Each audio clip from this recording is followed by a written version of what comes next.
As the temperature drops during the winter, our heating systems work overtime. Sometimes that means the inside of our homes become uncomfortably dry, which can affect everything from our skin to our furniture.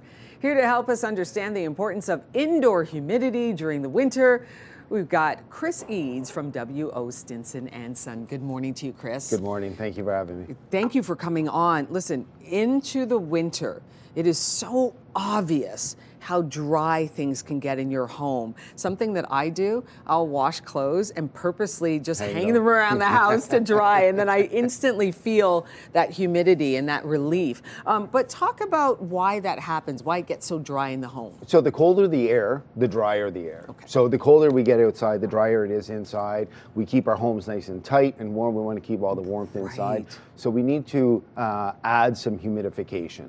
And that is going to help our health. It supports our respiratory function, and it prevents damage. Like you said, the furniture, a nail pops through drywall, the trim, the baseboard trim splitting and all that. So if you keep it at a constant level throughout the home, between 30 and 40%, you'll feel better, and the home should look better. Right, so those are some of the signs that the home is too dry. Splitting of like the baseboard from the paint, if you Correct. said, and what Cracking. else? Cracking. Your hardwood floors is a good one. They'll start to split. You'll see it in January and February. You have gaps in your floor. Good. No, and then as we move into the spring, those gaps will shrink up.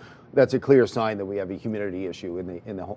Okay, so what do you do to alleviate that problem? So you want to add humidity into the winter months. There's three real basic types. One is a portable unit, so maybe an apartment, a smaller dwelling, a basement. Put it in a unit, you plug it in the wall, you fill it with water, and it does the area that's around. Most commonly, we have units that go onto our HVAC systems at home, and it uses the fan. The fan comes on and it blows humidity through the air. One other system that is available right now is steam humidity. So that boils the water, so you get mist in your ductwork, and then that throws it through. It's a more complex, easier, more constant throughout the whole home. You mentioned a range here, or some numbers. Can we go back to those numbers of the humidity reading in your home? So we have a standard of reading 30 to 40% of humidity that we would like in the home in the winter months. If we exceed 45%, too much humidity.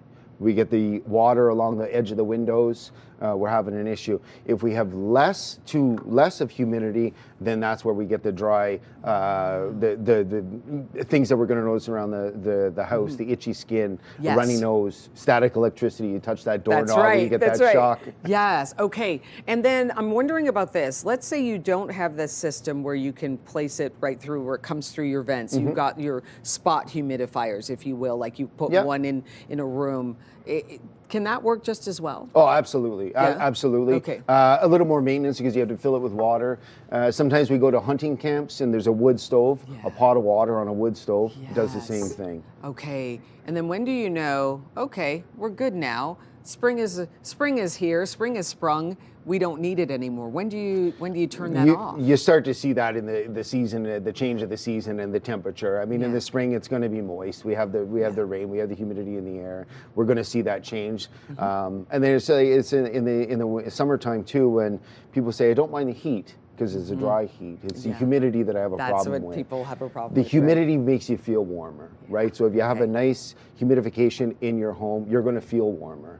Okay. It makes you feel better. And one other question for you, Chris. Is it okay to open your windows during the winter months? Maybe you want to freshen up the place. And I know that there's not much humidity that's coming in, though, right? It's a great idea if you can do it. Air exchange is fantastic. Okay.